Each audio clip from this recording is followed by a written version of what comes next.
जय श्री कृष्ण दोस्तों, राधे राधे। आज मैं आपके लिए चौथे अध्याय का पाठ करने जा रही हूँ। कृपया इसे ध्यान से सुनें। श्री कृष्ण भगवान बोले, इस अविनाशी कर्म योग को मैंने सूर्य से कहा, सूर्य ने मनु से कहा और मनु ने राजा इक्ष्वाकु से कहा। हे अर्जुन, इस परंपरा से प्राप्त ये योग सब राजर्षियों ने जाना, परंतु अधिक समय व्यतीत होने से ये लुप्त हो गया। वही प्राचीन योग आज मैं तुमको बताना चाहता हूँ, क्योंकि तुम मेरे भक्त हो और मित्र हो। ये योग रहस्य अति उत्तम है। अर्जुन कहने लगे, आपका जन्म तो अभी हुआ है और सूर्य का जन्म तो बहुत पहले हुआ था। मैं कैसे मानूं कि आपने सूर्य को ये योग बताया था।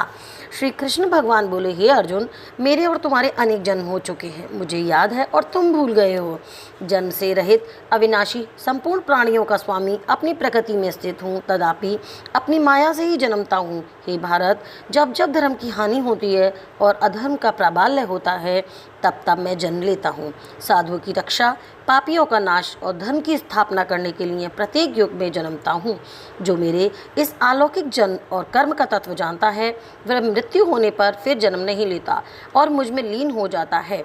इस भांति मोह, भय और क्रोध का त्याग करके, मुझ में भक्ति करके और मेरी शरणागति हो, बहुत से मनुष्य ज्ञान रूपी तप से पवित्र होकर मुझ में मिल गए हैं।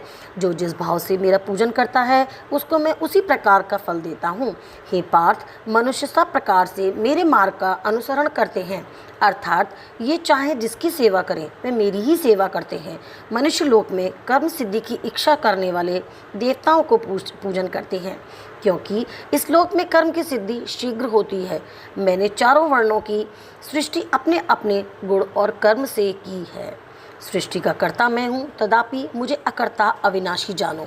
कर्म मुझको वृद्ध नहीं कर सकते, तथापि कर्म फल में मेरी कामना नहीं है। इस प्रकार जो मुझको पहचानता है, वे कर्मों के बंधन में नहीं पड़ता। अतएव पूर्व पुरुषों के लिए किए हुए कर्मों को तू भी कर। हे अर्जुन, कर्म क्या है, अकर्म क्या है, इसके विचार में विद्वानों की भी बुद्धि चकरा जाती है। उसी कर्म का वर्णन मैं तुमसे करना चाहूँगा, जिसके जानने से संसार के बंधन छूटकर मोक्ष के भागी होंगे। कर्म, विकर्म और अकर्म तीनों का जानना आवश्यक है, क्योंकि कर्म की गति गंभीर है। हे अर्जुन, जो कर्म करने की कोई कामना नहीं रखता और जिसके समस्त कर्म ज्ञान रूपी अग्नि में भस्म और निर्मल हो गए हैं, उसको पंडित कहते हैं। जो कर्म फल की आशा छोड़कर करता है और उसमें आसक्ति भी नहीं रखता और निराश्रय ही संतुष्ट रहता है, ऐसा मनुष्य कर्मों में घिरा रहने पर भी मानो कुछ नहीं करता है। देवयोग से जो कुछ मिल जावे उसी पे संतुष्ट रहता है। जो हर्ष, शोक आदि द्वंद्वों से मुक्त है तथा किसी से ईर्ष्या नहीं करता, कर्म की सिद्धि या असिद्धि में भेद नहीं समझता, वे कर्म करता हुआ भी उसमें नहीं बनता। जो फल की इच्छा नहीं रखता, वे वासना से दूर हो गया है। ज्ञान में जिनका मन चंचल है, जो यज्ञ के कर्म करता है, वे सब कर्म लुप्त हो जाते हैं। हवन करने का पदार्थ भी ब्रह्म है, आहुति देने वाला भी ब्रह्म है। इस प्रकार जिसकी बुद्धि में सब कर्म ज्ञान में है, उसको ब्रह्म प्राप्त होता है। कोई कोई कर्मयोगी देवताओं की पूजा करते हैं और ज्ञान योगी ब्रह्म रूप अग्नि में यज्ञ रूप से हवन कर परमात्मा का भजन करते हैं। कोई ऐसे हैं जो अपनी इंद्रियों को तथा कर्मों को संयम रूपी अग्नि में होम कर देते हैं, और कितने ही इंद्रिय रूप अग्नि में इंद्रियों के रूप शब्दादि विषयों को होम देते हैं। कितने ही लोग इंद्रियों के सब कर्मों को और प्राणों के कर्मों को आत्मज्ञान से प्रज्वलित संयम रूप अग्नि में होम देते हैं। कोई तो द्रव्य यज्ञ करते हैं, तो कोई तप यज्ञ, कोई योग यज्ञ, कोई स्वाध्याय, तो कोई ज्ञान रूपी यज्ञ करते हैं, और कोई प्राणायाम में तत्पर रहने वाले योगी प्राण और अपान वायु में प्राण को रोकते हैं और प्राण वायु में अपान वायु का लय करते हैं। कोई आहार को निरंतर कम करके प्राण को होमते हैं। वे यज्ञ वेत्ता हैं और यज्ञ से ही इनके सब पाप नाश हो जाते हैं। ये जो यज्ञ में बचे हुए अमृत रूप अन्न को खाते हैं, वे सनातन ब्रह्म को प्राप्त होते हैं। हे अर्जुन, जो योग नहीं करते हैं, जो यज्ञ नहीं करते हैं, उनको ये लोक और परलोक दोनों ही नहीं है। इस प्रकार से बहुत से यज्ञ वेद में विस्तार रहित वर्णन है। इन सबको कर्म से उत्पन्न हुआ जानो। हे परमपद, द्रव्य यज्ञ में ज्ञान यज्ञ उत्तम है हे पार्थ, फल सहित सब कर्म ज्ञान में समाप्त हो जाते हैं।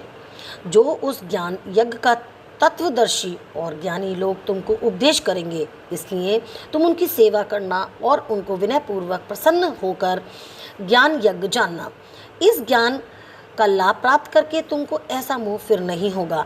इसी ज्ञान से समस्त प्राणियों को तुम अपने में और मुझ में देखोगे।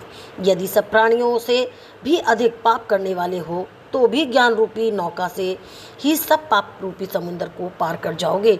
हे अर्जुन, जिस प्रकार प्रज्वलित अग्नि लकड़ी को जलाकर भस्म कर देती है, वैसे ही ज्ञान रूपी अग्नि सब कर्मों को भस्म कर डालती है। इस लोक में ज्ञान के समान पवित्र और कुछ भी नहीं है। ये ब्रह्म बहुत काल पर्यंत कर्म योग से सिद्ध हुए पुरुषों को अपने आप ही प्राप्त हो जाती है। जो श्रद्धावान पुरुष इंद्रियों को जीतकर ब्रह्म ज्ञान में लगा रहता है, वे ज्ञान को प्राप्त करता है और ज्ञान को पाकर अल्प समय में शांति पा जाता है। अज्ञानी, श्रद्धा रहित और जिनके मन में संदेह है, ऐसे जो पुरुष हैं वे नष्ट हो जाते हैं। जिनके मन में संदेह रहता है, उनको ये लोक, परलोक और सुख दुख भी कुछ प्राप्त नहीं होता। जिसने परमेश्वर आराधना और निष्काम कर्म योग के आश्रय से कर्म बंधन त्याग दिए हैं, हे अर्जुन, उस आत्मज्ञानी पुरुष को कर्म नहीं बांधते। अतएव अज्ञान से उत्पन्न हुए चित्त के इस संशय को ज्ञान रूपी तलवार से काटकर मेरे बताए हुए कर्म योग को करने के लिए प्रस्तुत हो जाओ।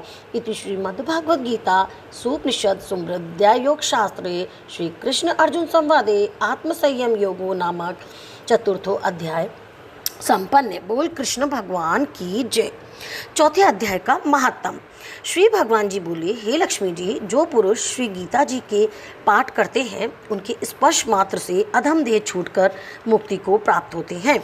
लक्ष्मी जी ने पूछा, हे महाराज, श्री गीता जी के पाठ करने वाले को छूकर कोई भी जीव मुक्त हुआ है? तब श्री भगवान जी ने कहा, हे लक्ष्मी जी, तुमको मुक्त हुए की एक पुरातन कथा सुनाता हूँ।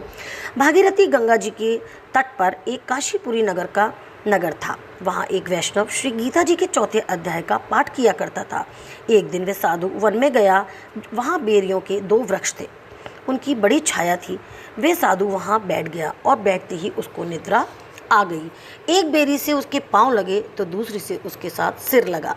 वे दोनों बेरियां आपस में काटकर पृथ्वी पर गिर पड़ी। पत्ते उनके सूख गए। परमेश्वर की इच्छा से वे दोनों बेरियां ब्राह्मण के घर में 2 पुत्रियों के रूप में जन्म लिया। हे लक्ष्मी जी, बड़े उग्र पुण्यों के करने से मनुष्य को ये देह मिलती है। फिर ब्राह्मण के घर में जन्म लेकर उन दोनों लड़कियों ने तपस्या करनी आरंभ कर दी। जब वे दोनों बड़ी हुईं, तब उनके माता पिता ने कहा, हे पुत्रियों, हम तुम्हारा विवाह करना चाहते हैं। तब उन दोनों ने माता पिता से कहा वे विवाह नहीं करेंगी। उनको अपने पिछले जन्म की खबर थी। वे जाति से सुंदर जन्मी थी। उन्होंने कहा, एक हमारे मन में कामना है, परमेश्वर वे पूर्ण करे तो बहुत भला हो।